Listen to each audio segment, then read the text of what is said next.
ke to bai mara wallahi labari gani da sirrin na gane alaji ne da wani ci kai haba ba wasan da ci ka zuwa gidansu ko kawai aka yi bincike wannan maza ta ta kaya kenan Allah wai baban ta wai baya su talaka baya bukatar talaka ku to ka rabu ita kawai alaji ka je ka baba na harji zaki ha gani kai wallahi baba na harji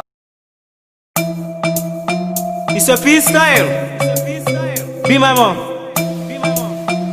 Yeah, okay. The best be my mom. Nazo da wani zance, zuciya da baki za su fidda wani furuci. Yarinya nake so, babanta baya so na. Dan talaka ne, babanta baya kauna. Ni be my mom, yau ya zan yi ne da raina. Zuciya na bata, na nuna so da kauna.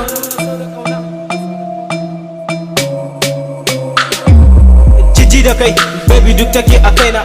Be my mom, yo ya zan yi ne da raina. Baby ni ga reki be my mom na zama jela. Abin hawanki ko in kira shi ma kujera. Ko mijin ajinki baby zaki zam katifa. Ni akan ki baby zana zo na zana paper. In baki so na gayu na kusa ni tipa. Sick na gaji al'umma ku kawo taimako tun a safe a gidansu zan yi sammako. Kalamai ne baby na zubo a kanki, to ina amfani soyayyar da ba karamci. Ni da zan yi so zuciya ta ma faranta. Gashi na ga yarka baba za ta sani sata.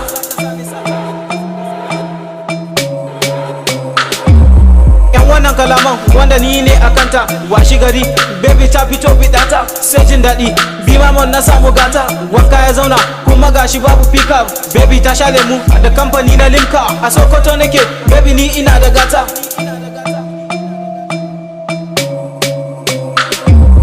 Wannan kalaman baby duk ina akan ki taimaka ki bani zuciyarki. Babe ki bani zuciyarki. Shout out to Ispilo.